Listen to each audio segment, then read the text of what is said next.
എൻ്റെ പേര് അഞ്ജു. ഞാൻ ന്യൂസിലാൻഡിൽ നിന്നാണ് ഇപ്പം വരുന്നത്. 2 ആഴ്ചത്തെ ലീവ് എടുത്ത് വന്നതാണ് ഇവിടെ വന്ന് സാക്ഷ്യം പറയാൻ. ആദ്യമായി അമ്മയോട് ക്ഷമ പറയുന്നു ഇത്രയും ലേറ്റായിട്ട് സാക്ഷ്യം പറയുന്നതിന്. കാരണം ഞാൻ ആദ്യമായി ഓൺലൈൻ ഉടമ്പടി എടുത്തത് മെയ് 27, 2023 ഞാൻ അന്ന് സൗദി അറേബ്യയിലായിരുന്നു. ഓൺലൈൻ ഉടമ്പടി എടുക്കാൻ കാരണം ഞാൻ എൻ്റെ ഫാമിലി നാട്ടിലും ഞാൻ സൗദി അറേബ്യയിലും ആയിരുന്നു. അപ്പോൾ ഒന്നിച്ച് നിൽക്കണം, അതിനു വേണ്ടിയാണ് ഉടമ്പടി എടുത്തത്. അപ്പോൾ ആ ഒരു പ്ലാൻ വന്നപ്പോൾ ഞാൻ OET എഴുതാൻ തുടങ്ങിയിരുന്നു. പക്ഷേ OET ക്ലിയർ ആകുന്നില്ല. അപ്പോൾ എൻ്റെ കൂടെ സൗദിയിൽ വർക്ക് ചെയ്യുന്ന ഒരു ഫ്രണ്ടാണ് എന്നോട് പറഞ്ഞത്, ഇവിടെ കൃപാസനമുണ്ട്, ഇവിടുത്തെ പ്രാർത്ഥന ചേച്ചി ചെല്ല്, അങ്ങനെ OET പാസ്സാവും. അങ്ങനെ ഞാൻ ആദ്യം ലൈറ്റ് ക്യാൻഡിൽ പ്രയർ റിക്വസ്റ്റ് ഇട്ട് ഞാൻ OETക്ക് ഒരു ഡേറ്റ് എടുത്ത് എക്സാം എഴുതി. ആ എക്സാം തന്നെ ഞാൻ പാസ്സായി. അതിലെനിക്ക് ന്യൂസിലാൻഡ് സ്കോർ ഉണ്ടായിരുന്നു. അങ്ങനെ ഞാൻ ന്യൂസിലാൻഡിലേക്കുള്ള പ്രോസസ്സിങ് എല്ലാം സ്റ്റാർട്ട് ചെയ്തു. അതിനുശേഷം ഞാൻ ഓൺലൈൻ ഉടമ്പടി എടുത്തു. കാരണം ഞാൻ സൗദി അറേബ്യയിൽ നിന്ന് എക്സിറ്റ് പോകാൻ തീരുമാനിച്ചു. കാരണം എൻ്റെ അവിടുത്തെ PF കിട്ടുന്നില്ലായിരുന്നു. അതങ്ങനെ ഞാൻ ഓൺലൈൻ ഉടമ്പടി എടുത്ത് വിത്തിൻ 2 ഡേയ്സിൽ എൻ്റെ PF അപ്രൂവ് ആക്കി കിട്ടി. അതുപോലെ തന്നെ എൻ്റെ ന്യൂസിലാൻഡ് പ്രോസസ്സും വിത്തിൻ 2 മന്ത്സിനുള്ളിൽ എൻ്റെ DLും എനിക്ക് കോളേജിലേക്കുള്ള അഡ്മിഷനും കിട്ടി. അങ്ങനെ ഞാൻ ജൂണിൽ ഇവിടെ വന്നു. ഇവിടെ കൃപാസനത്തിൽ വന്ന് ആദ്യമായിട്ട് പ്രാർത്ഥിച്ചു. പക്ഷെ അന്ന് എനിക്ക് സാക്ഷ്യം പറയാനൊന്നും അറിയില്ലായിരുന്നു. ഇവിടെ ഇങ്ങനെ വന്ന് പറയണമെന്നൊന്നും അന്ന് കൂടുതലായിട്ട് ഉടമ്പടിയെക്കുറിച്ച് എനിക്ക് അറിവില്ലായിരുന്നു. കാരണം ഞാൻ ഉടമ്പടി എടുത്ത് ഒരു 2-3 ഡേയ്സിനുള്ളിൽ ഇവിടെ വന്ന് പ്രാർത്ഥിച്ചിട്ട് അങ്ങ് പോയി. അതിനുശേഷം എൻ്റെ ടിക്കറ്റ് വന്നു. ആ ടിക്കറ്റ് വന്നു കഴിഞ്ഞപ്പോൾ ഞാൻ ഇവിടെ വന്നപ്പോൾ എൻ്റെ മനസ്സിലുണ്ട് എനിക്ക് ഈ കിട്ടിയ സാക്ഷ്യങ്ങളെല്ലാം ഇവിടെ പറയണം. പക്ഷേ എനിക്ക് അതിനുള്ള ധൈര്യം ഇല്ലായിരുന്നു ഈ സ്റ്റേജിൽ കയറി വന്ന് പറയാൻ. അപ്പം ഞാൻ എന്ത് ചെയ്തു, ഒരു പേപ്പറിൽ എഴുതി ഈ മാതാവിൻ്റെ മുന്നിൽ അവിടെ വെച്ചിട്ട് ഞാൻ പോയി. എന്നിട്ട് ഞാൻ ന്യൂസിലാൻഡിലേക്ക് എൻ്റെ കോഴ്സ് ചെയ്യാൻ വേണ്ടി പോയി. കോഴ്സൊക്കെ നല്ല രീതിയിൽ കംപ്ലീറ്റ് ചെയ്തു. അത് കഴിഞ്ഞ് എനിക്കൊരു ആഗ്രഹമുണ്ടായിരുന്നു, എനിക്ക് അടുത്ത ഉടമ്പടി പുതുക്കുന്നതിന് മുന്നേ എനിക്കൊരു ജോലി കിട്ടണമെന്ന്. അങ്ങനെ എനിക്കൊരു ജോലിയും ഡേറ്റ് ഇട്ട് ഞാൻ പ്രാർത്ഥിച്ചു. ആ കറക്റ്റ് ഡേറ്റിനുള്ളിൽ എനിക്ക് ജോയിൻ ചെയ്യാൻ പറ്റി. അങ്ങനെ ഞാൻ അവിടെ ആദ്യമായിട്ടൊരു നേഴ്സിംഗ് കെയർ ഹോമിൽ എനിക്കൊരു രജിസ്റ്റേർഡ് നേഴ്സായിട്ടാണ് ജോലി കിട്ടിയത്. ആ സമയത്തൊക്കെ ന്യൂസിലാൻഡിൽ ജോബ് കിട്ടാൻ ഭയങ്കര പ്രയാസമാണ്. ആ ടൈമിൽ കൂടി അവർ ഇങ്ങോട്ട് റീലൊക്കേഷൻ പാക്കേജോടാണ് എനിക്ക് ആ ജോബ് കിട്ടിയത്. അങ്ങനെ ഞാൻ ആ ജോലിയിൽ പ്രവേശിച്ചു. പക്ഷെ ഞാൻ എന്ന് വെച്ചാൽ എനിക്ക് ഡയാലിസിസ് എക്സ്പീരിയൻസ് ആണുള്ളത്. അപ്പം ആ ഒരു ഡിപ്പാർട്ട്മെൻറ്റ് മാറിയപ്പോൾ എനിക്ക് ഒത്തിരി വിഷമമായിരുന്നു. അപ്പം ഞാൻ മാതാവിനോട് പ്രാർത്ഥിച്ചു, എനിക്ക് അതേ ഡിപ്പാർട്ട്മെൻറ്റിൽ തന്നെ ഒരു ജോബ് മാതാവ് ആക്കി തരണേന്ന്. അതും ഞാൻ ഡേറ്റ് ഇട്ട് പ്രാർത്ഥിച്ചു. അതും എനിക്ക് ഞാൻ ഉദ്ദേശിച്ച ആ ഡേറ്റിൽ തന്നെ എനിക്ക് അവിടുത്തെ ഒരു ന്യൂസിലാൻഡിലെ ഗവൺമെൻറ് ഹോസ്പിറ്റലിൽ തന്നെ ഡയാലിസിസ് ഡിപ്പാർട്ട്മെൻറ്റിൽ എനിക്ക് ജോബ് കിട്ടി. അങ്ങനെ ഞാൻ അതിൽ ജോയിൻ ചെയ്തു. കുഴപ്പമില്ലാതൊക്കെ ജോയിൻ ചെയ്ത് ഡ്യൂട്ടിക്ക് പോയി. പക്ഷേ ഡ്യൂട്ടിക്ക് പോയാലും എനിക്ക് ടെൻഷനായിരുന്നു. കാരണം സൗദി അറേബ്യയിൽ ചെയ്ത പോലെ അല്ല അവിടെ ജോലി ചെയ്യുന്നത്. ഒത്തിരി മെൻ്റൽ സ്ട്രെസ്സും ഒക്കെ ഉണ്ട്. പക്ഷേ എനിക്കൊരു ധൈര്യമുണ്ട്. മാതാവിൻ്റെ തൈലം ഞാൻ തേച്ചിട്ട് പറഞ്ഞ തൈലവും ഉപ്പും ഉപ്പാണെങ്കിലും ഞാൻ വെള്ളത്തിലിട്ട് അത് രാവിലെ കുടിച്ചിട്ടാണ് പോകുന്നത്. കാരണം അത്ര എനിക്ക് ടെൻഷനാണ് ഡ്യൂട്ടിക്ക് പോകുമ്പോൾ. അതുപോലെ ഞാനൊരു സാക്ഷ്യം കേട്ടിരുന്നു, ഉപ്പ് കൊണ്ടുപോയി ആ ഡ്യൂട്ടി ചെയ്യുന്ന സ്ഥലത്തിട്ടിട്ട് പ്രാർത്ഥിച്ചാൽ മതി, ടെൻഷനും. അങ്ങനെ ഞാൻ എന്നും ഇച്ചിരി ഉപ്പ് എൻ്റെ കയ്യിൽ ഞാൻ കൊണ്ടുപോയി ഞാൻ ഡ്യൂട്ടിക്ക് കയറുന്നതിന് മുന്നേ അതിൻ്റെ ഒരു മൂലയിൽ ആരും ചവിട്ടാത്തടത്തിട്ടിട്ട് ഞാൻ ഡ്യൂട്ടിക്ക് കയറും. ഒരു കുഴപ്പമില്ലാതെ എനിക്ക് ഡ്യൂട്ടി അത് കംപ്ലീറ്റ് ചെയ്ത് വരാൻ പറ്റുമായിരുന്നു. അത് അങ്ങനെ പിന്നെ അത് കഴിഞ്ഞ് അത് തന്നെ എൻ്റെ സാക്ഷ്യം എന്ന് പറയുന്നത് എൻ്റെ ഫാമിലിയായിട്ട് ഒന്നിച്ച് നിൽക്കണം. അതിനാണ് ഞാൻ ഉടമ്പടി എടുത്തത്. അങ്ങനെ എനിക്ക് അവിടുത്തെ ഗവൺമെൻറ് ഹോസ്പിറ്റലിൽ കിട്ടിയപ്പോൾ ഞാൻ ഫാമിലിക്ക് വേണ്ടി വിസ ഇട്ട് കഴിഞ്ഞ് പക്ഷെ ഞാൻ ഒരു തെറ്റ് ചെയ്തു. ഞാൻ വിസ കിട്ടിയ ഉടൻ തന്നെ അവർക്ക് ടിക്കറ്റും എടുത്തു, വീടും എല്ലാം നോക്കി. പക്ഷേ വിസ അപ്രൂവൽ ആയിട്ടില്ല. അപ്പോൾ എനിക്ക് ടെൻഷനായി.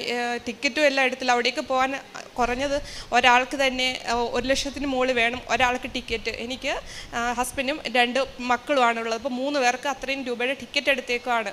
അപ്പോൾ ഹസ്ബൻഡ് ഇപ്പം നാട്ടിലുണ്ട്, അന്നപ്പോൾ ഉണ്ടായിരുന്നു. അപ്പോൾ ഹസ്ബൻഡിനോട് പറഞ്ഞു ഇവിടെ വന്ന് ഉടമ്പടി എടുക്ക്. അപ്പോൾ ഹസ്ബൻഡ് അത് കേട്ട് ഇവിടെ വന്ന് ഉടമ്പടി എടുത്തു. വിത്തിൻ 3 ഡേയ്സിനുള്ളിൽ ആ വിസ എനിക്ക് അപ്രൂവലായി.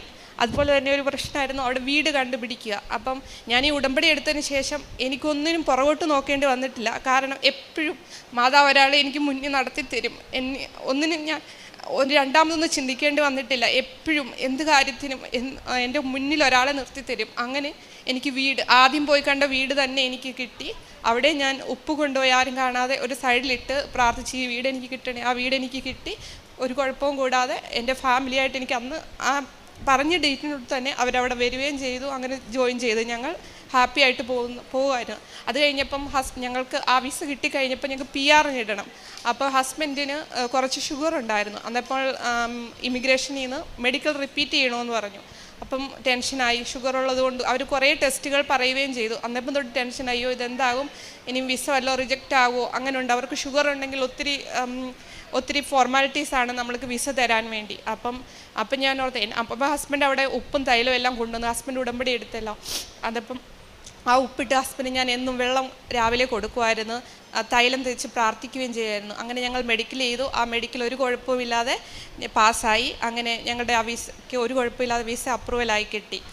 അതുപോലെ തന്നെ ഞാൻ ഈ ഓൺലൈൻ ഉടമ്പടിയിലാണെന്ന് പറഞ്ഞല്ലോ. ഞാൻ മെയ് 2023 മുതൽ ഇന്ന് വരെ ഓൺലൈൻ ഉടമ്പടിയിലായിരുന്നു. ഞാൻ ചെയ്തുകൊണ്ടിരുന്നത് 3 മാസം കൂടുമ്പോൾ ഞാൻ പുതിയ Gmail അക്കൗണ്ട് ഉണ്ടാക്കി ഞാൻ അങ്ങനെയായിരുന്നു ഉടമ്പടി പുതുക്കിക്കൊണ്ടിരുന്നത്. പക്ഷേ കുറച്ച് നാൾ കഴിഞ്ഞപ്പോൾ എനിക്കത് പറ്റുന്നില്ലായിരുന്നു. കാരണം എല്ലാ 3 മാസം കൂടുമ്പോഴും ഞാൻ പുതിയ Gmail അക്കൗണ്ട് ഓപ്പൺ ചെയ്യുമായിരുന്നല്ലോ. അങ്ങനെ ചെയ്തു. പിന്നെ എനിക്ക് പറ്റാതെ വന്നപ്പം ഞാനൊരു കാര്യം ചെയ്തു തുടങ്ങി. ഒരു പേപ്പറിൽ ഞാൻ ഇവിടെ എഴുതുന്ന വെച്ച് ഇവിടുത്തെ ഇതൊന്നും എനിക്കറിയില്ലായിരുന്നു. ഞാൻ ഒരു പേപ്പറിൽ 6 ഉടമ്പടികൾ എഴുതി വെച്ച് ഞാൻ അങ്ങനെ ഉടമ്പടി പുതുക്കാൻ തുടങ്ങി. അങ്ങനെയാണ് ഇന്ന് വരെ ചെയ്തുകൊണ്ടിരുന്നത്. ഇന്ന് വന്ന് ഞാൻ തീർത്ഥാടന ഉടമ്പടി എടുത്തു. പിന്നെ അതുകൂടാതെ എൻ്റെ ഒരു ഫ്രണ്ടിന് രോഗസൗഖ്യം കിട്ടിയത്. അവൾക്ക് ഫസ്റ്റ് ഡെലിവറി ഭയങ്കര കോംപ്ലിക്കേഷൻ ആയിരുന്നു. അപ്പം ഞാനിങ്ങനെ അവളോട് പറഞ്ഞു ഇവിടുത്തെ പ്രാർത്ഥന ചെല്ലണം. ഞാൻ അങ്ങനെ ആ തൈലം എൻ്റെ വയറ്റിൽ തേച്ച് പ്രാർത്ഥിക്കുമായിരുന്നു. ഒരു കുഴപ്പവും കൂടാതെ അവൾക്കൊരു കുഞ്ഞിന് ജന്മം നൽകാൻ സാധിച്ചു. അതുപോലെ ഞാനൊരു നോൺ ക്രിസ്ത്യനാണ്. അതപ്പം ഒത്തിരി ഫ്രണ്ട്സ് എന്നോടാണ് ചോദിക്കുന്നത് എങ്ങനെ ഇവിടുത്തെ ഓൺലൈൻ ഉടമ്പടി എടുക്കുന്നത്, അല്ലെങ്കിൽ എങ്ങനെയാണ് ഇവിടുത്തെ പ്രാർത്ഥന ചെല്ലുന്നത്. ഈവൻ ക്രിസ്ത്യൻസ് പോലും എന്നോട് ചോദിക്കും. അപ്പോൾ എനിക്ക് അങ്ങനെ ഒത്തിരി ആൾക്കാരെ ഇവിടുത്തെ ഉടമ്പടി എടുപ്പിക്കാൻ എനിക്ക് സാധിച്ചിട്ടുണ്ട്. അതെനിക്ക് വലിയൊരു പ്രേക്ഷിത വേലയായിട്ട് എനിക്ക് എപ്പോഴും തോന്നിയിട്ടുണ്ട്.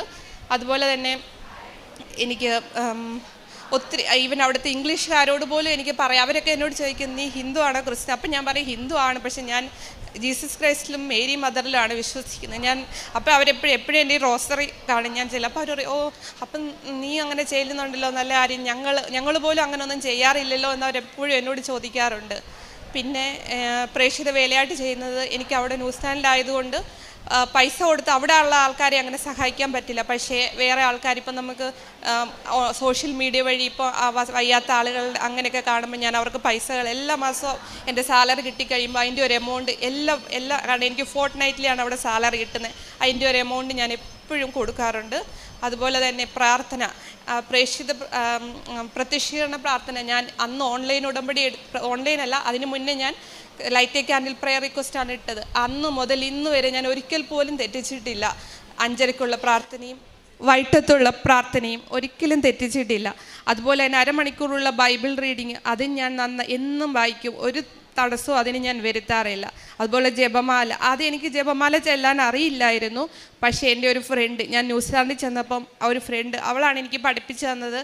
മൊബൈലിൽ ഇതിങ്ങനെ ഒരു ഡൗൺലോഡ് ചെയ്യാൻ പറ്റും, അതിൽ വഴി നിനക്ക് ജപമാല ചെല്ലാം, അതുപോലെ ബൈബിൾ റീഡ് ചെയ്യാനും. അന്നൊക്കെ ഞാൻ ഒരു ചെറിയ ബൈബിൾ എനിക്ക് കിട്ടുന്ന ഒരു ഫ്രണ്ട് തന്ന് അതിൽ നിന്നായിരുന്നു വായിച്ചുകൊണ്ടിരുന്നത്. പക്ഷേ ഇപ്പോൾ എനിക്ക് മൊബൈലിൽ ഡൗൺലോഡ് ചെയ്തുകൊണ്ട് എവിടെ ഇരുന്ന് വേണമെങ്കിലും എനിക്ക് ചെല്ലാനായിട്ട് പറ്റുന്നുണ്ട്. അതുപോലെ തന്നെ വേറെ പ്രേക്ഷിത വേലയായിട്ട് ചെയ്യുന്നത് ഇവിടുത്തെ സാക്ഷ്യങ്ങൾ ഞാൻ ഒത്തിരി പേർക്ക് ഷെയർ ചെയ്ത് കൊടുക്കാറുണ്ട്. എല്ലാവരും എന്നോട് ചോദിക്കും നീ ഇപ്പം അത് സ്വഭാവത്തിന് തന്നെ നമുക്ക് ഒത്തിരി ഇപ്പം ഇപ്പം ആരെങ്കിലും എന്തെങ്കിലുമൊക്കെ കുറ്റം പറഞ്ഞാൽ നമ്മൾ ചിലപ്പോൾ അതിനോട് ഇങ്ങനെ പറയുമല്ലോ. ഇപ്പം അങ്ങനെ ഒന്നും നമുക്ക് പറയാൻ തോന്നിക്കത്തില്ല. അങ്ങനെ പറഞ്ഞാലും പെട്ടെന്ന് തോന്നും ഈ ഉടമ്പടി എടുത്തിട്ടുണ്ടല്ലോ എന്തിനങ്ങനെ പറയുന്നു, പെട്ടെന്ന് അതങ്ങ് നിർത്തും. ആരെക്കുറിച്ച് ഒന്നും ഒരു മോശമായിട്ട് പറയാനോ ഒന്നും മനസ്സിന് തോന്നിക്കത്തില്ല. അതുപോലെ പ്രാർത്ഥനാ ജീവിതത്തിൽ ഒത്തിരി മാറിയിട്ടുണ്ട്. ഞാൻ ഹിന്ദു ആയിരുന്നു, ആ പ്രാർത്ഥനകളായിരുന്നു ചൊല്ലിക്കൊണ്ടിരുന്നത്. പക്ഷേ ഇപ്പം ഞാൻ ഇവിടുത്തെ പ്രാർത്ഥനയാണ് എപ്പോഴും എൻ്റെ നാവിൽ വരുന്നത്. അതായത് ഇവിടുത്തെ വിശ്വാസ പ്രമാണവും അതുപോലെ നന്മ നിറഞ്ഞ മറിയമേ അതൊക്കെ എനിക്ക് എല്ലാം നന്നായിട്ട് ഇപ്പോൾ അത് നോക്കാൻ വായിക്കേണ്ട, എനിക്ക് എല്ലാം കാണാപ്പാടമായിട്ട് പറയാൻ ചെല്ലാനും സാധിക്കുന്നുണ്ട്. പിന്നെ ആ മാതാവിനോടൊരു ക്ഷമ പറയുന്നു. എനിക്കന്ന് വിസ കിട്ടിയപ്പോൾ ഞാൻ പറഞ്ഞായിരുന്നു ഞാനും ഫാമിലിയായിട്ട് ഇവിടെ വന്നതെന്ന് പറയാമെന്ന്. പക്ഷേ എനിക്കൊരു എമർജൻസി സിറ്റുവേഷനിൽ നാട്ടിലേക്ക് ഒരു 2 വീക്കിന് വരേണ്ടി ഇപ്പം വന്നു. അടുത്ത വ്യാഴാഴ്ച ഞാൻ തിരിച്ച് പോവുകയാണ്.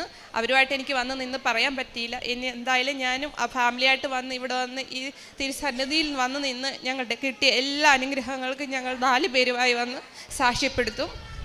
പിന്നെ പറയാനുള്ളത്, പിന്നെ എനിക്ക് ഏറ്റവും ഉള്ളത്, അന്ന് ഞാൻ ആദ്യം ഓൺലൈൻ ഉടമ്പടി എടുത്തപ്പം വിചാരിച്ചു 90 ദിവസമല്ലേ, എങ്ങനെ ഇത് ഞാൻ കണ്ടിന്യൂ ചെയ്യും, കാരണം എനിക്ക് അറിയത്തില്ല, കാരണം അതിനകത്ത് പറഞ്ഞ നിബന്ധനകളൊക്കെ എനിക്ക് പാലിക്കാൻ പറ്റുമോ എന്ന്. പക്ഷെ ഒരു കുഴപ്പവും കൂടാതെ എനിക്ക് ഒരു ദിവസത്തെ ഫാസ്റ്റിംഗ് പ്രെയർ എടുക്കാനും അച്ഛൻ്റെ ധ്യാനം, അയ്യോ അതിനെക്കുറിച്ച് ഞാൻ പറഞ്ഞു, അച്ഛൻ്റെ ധ്യാനമാണ് എനിക്ക് ഏറ്റവും കൂടുതൽ. ആദ്യം ഞാൻ കേൾക്കുമ്പോൾ എനിക്കൊന്നും മനസ്സിലാകത്തില്ല, ഇതെന്താ ഈ പറയുന്നത്, അച്ഛന് എനിക്കൊന്നും ആണ്, എനിക്ക് ഇൻട്രസ്റ്റ് ഇല്ലാതെ വരുമായിരുന്നു. പിന്നെ ഇപ്പം അതിന് ശേഷം എനിക്ക് ഇന്ന് വരെ ഞാൻ ആ ധ്യാനം മുടക്കാറില്ല. ഞാൻ ഫാസ്റ്റിംഗ് എടുത്താണ് ആ ധ്യാനം കൂടുന്നത്. എൻ്റെ ജീവിതത്തിൽ എന്തെങ്കിലും ആ ആഴ്ചയിലൊരു പ്രശ്നം ഉണ്ടെങ്കിൽ അച്ഛൻ അതിനെക്കുറിച്ച് അന്ന് സംസാരിച്ചിരിക്കും. എനിക്കൊരു തീരുമാനം എടുക്കണമെന്നുണ്ടെങ്കിൽ ആ ധ്യാനം കേട്ടാൽ അന്ന് ഉറപ്പായിട്ട് എനിക്ക് അതിൻ്റെ തീരുമാനം എടുക്കാനുള്ള ഒരു പ്രചോദനം കിട്ടും. അങ്ങനെ ഇപ്പം ഞാൻ അതിനു വേണ്ടി കാത്തിരിക്കാറുണ്ട്, ആ ധ്യാനം കൂടാൻ വേണ്ടി. അങ്ങനെ ഒത്തിരി അനുഗ്രഹങ്ങൾ തന്ന മാതാവിനും ഈശോയ്ക്കും 1000 നന്ദി. യെശയ്യാ 45:2 ഞാൻ നിനക്ക് മുമ്പിൽ പോയി മലകൾ നിരപ്പാക്കുകയും പിച്ചളവാതിലുകൾ തകർക്കുകയും ഇരുമ്പോടാമ്പലുകൾ ഒടിക്കുകയും ചെയ്യും. അഞ്ജു പറഞ്ഞത് ഓൺലൈൻ ഉടമ്പടിയിലേക്ക് വന്നതിന് ശേഷം പിന്നീട് തടസ്സങ്ങളൊന്നും ഇല്ലായിരുന്നു എന്നുള്ളതാണ്. ആരോ മുന്നിൽ നടക്കുന്നത് പോലെ, തടസ്സങ്ങളൊക്കെ മാറുന്നത് പോലെ ജോലിക്കായി ആഗ്രഹിച്ചു, വീടിനായിട്ട് ആഗ്രഹിച്ചു, ഓരോ കാര്യങ്ങളിലും ദൈവം സഹായിക്കുകയാണ്. ഡേറ്റ് ഇട്ട് പ്രാർത്ഥിച്ചു എന്ന് പറഞ്ഞു. പരിശുദ്ധ അമ്മയ്ക്ക് സമയത്തിൻ്റെ മേൽ അധികാരമുണ്ട്. അതുകൊണ്ടാണ് ഉടമ്പടി എടുക്കുന്ന മക്കളോടൊക്കെ ഡേറ്റ് വെച്ച് പ്രാർത്ഥിക്കുവാനായിട്ട് പറയുന്നത്.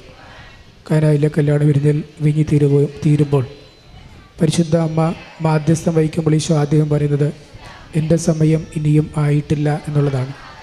സമയം ആയിട്ടില്ല എന്ന് പറയുമ്പോഴും പരിശുദ്ധ അമ്മയാണ് മാധ്യസ്ഥം വഹിക്കുന്നത് എന്നതുകൊണ്ട് ഈശോ അവിടെ അത്ഭുതം പ്രവർത്തിക്കുകയാണ്. ഇതുപോലെ തന്നെയാണ് നമ്മുടെ ജീവിതത്തിലും സമയമാകാതിരുന്നിട്ടും ഓരോരോ കാര്യങ്ങളും വൈകിപ്പോകുമ്പോഴും പരിശുദ്ധ അമ്മ ഇടപെടുമ്പോൾ ആകാത്ത സമയവും ആക്കിക്കൊണ്ട് നമ്മൾക്ക് ആവശ്യമായവ പെട്ടെന്ന് ലഭിക്കുന്നത്. പരിശുദ്ധ അമ്മയിലൂടെ ദൈവം നൽകിയ അനുഗ്രഹങ്ങൾക്ക് കൈയടിച്ച് ദൈവത്തെ മഹത്വപ്പെടുത്താം. യേശുവേ നന്ദി, യേശുവേ സ്തോത്രം, യേശുവേ ആരാധന. അത്യപൂർവ ദൈവാനുഭവങ്ങൾ ഇനി നിങ്ങൾക്കും സ്വന്തം. ഈ യൂട്യൂബ് ചാനൽ ഇതുവരെ സബ്സ്ക്രൈബ് ചെയ്തിട്ടില്ലെങ്കിൽ ഇപ്പോൾ തന്നെ സബ്സ്ക്രൈബ് ചെയ്യുക. ഈ വീഡിയോ ഇപ്പോൾ തന്നെ നിങ്ങളുടെ സുഹൃത്തുക്കൾക്ക് ഷെയർ ചെയ്തുകൊണ്ട് കർത്താവിൻ്റെ പ്രേക്ഷിതരാകുക.